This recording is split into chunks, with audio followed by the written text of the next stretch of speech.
It's time for a wrap-up. We have reached the end of the year, and I would like to take this opportunity to talk about my Japanese reads of 2023. And of course, this list is again very Haruki Murakami focused because in fact that's the main subject of my channel. But for the first time, I have included two Japanese authors that I haven't read before. So the first one we're going to talk about is Hardboiled Wonderland and the End of the World. And we have already discussed it at the beginning of this year, but in fact I have finished it in January. So this one is included in the list of this year's reads. And the more I think about this book, the more I like it. At the beginning, I had my difficulties with it, but the more I think about the two different narratives, I really, really love it. So we have an excellent world building in this. We got dialogues that stick to your mind. We got a narrative that captivates every single page, and it was a joy to read it, even if I told you I had my difficulties at the beginning.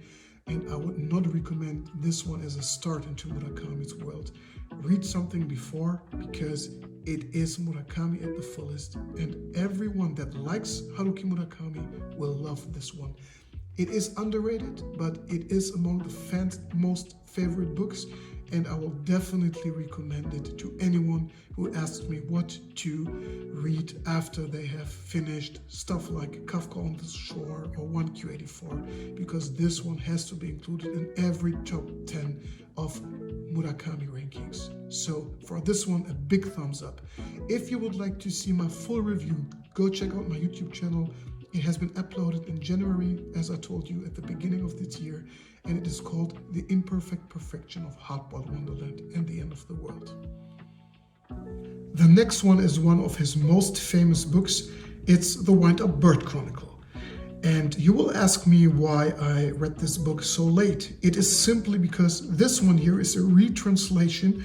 So the first edition in German is shorter than the original one. It has only around 600 pages, and it has been translated from US English into German. So it was a shortened version because the US version in fact is shortened. And in 2020, they have retranslated it directly from Japanese, and now we have more than 1,000 pages. And this book has an epic scale. I really loved it. We will have a separate review on this one, which will be again in a cinematic way. So stay tuned for this one, and please let me know what you think of the Windup Bird Chronicle. It is one of his most famous books.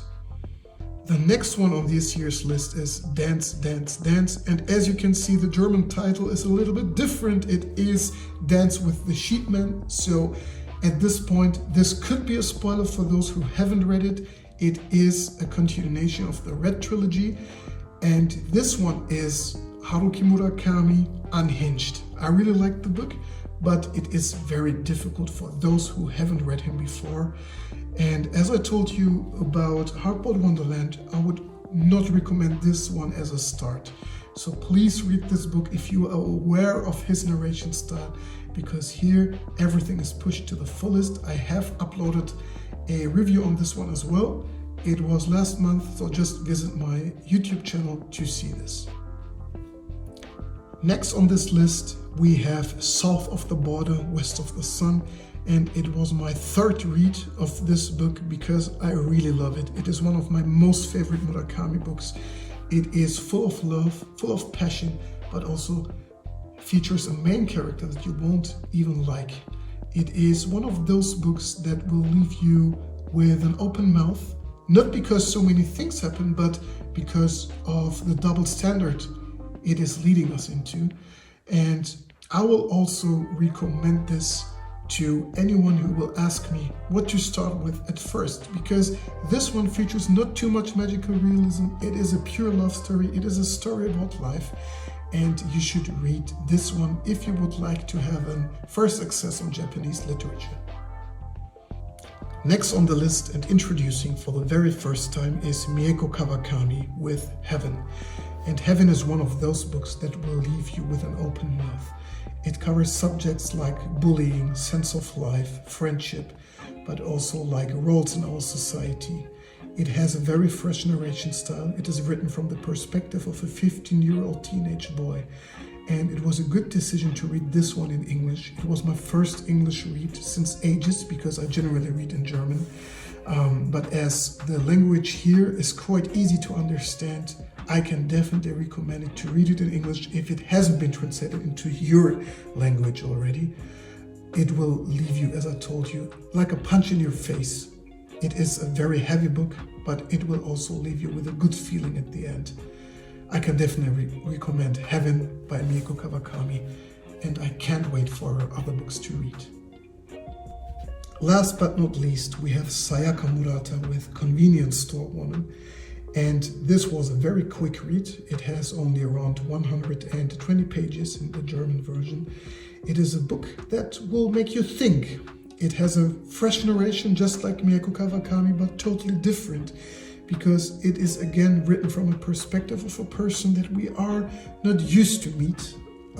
It caused a lot of discussion on the inner world of the narrator, which is a woman that works in a convenience store, and it also opens up a lot of questions like the roles of women in our society, responsibilities, and also criticism on our society and the establishment.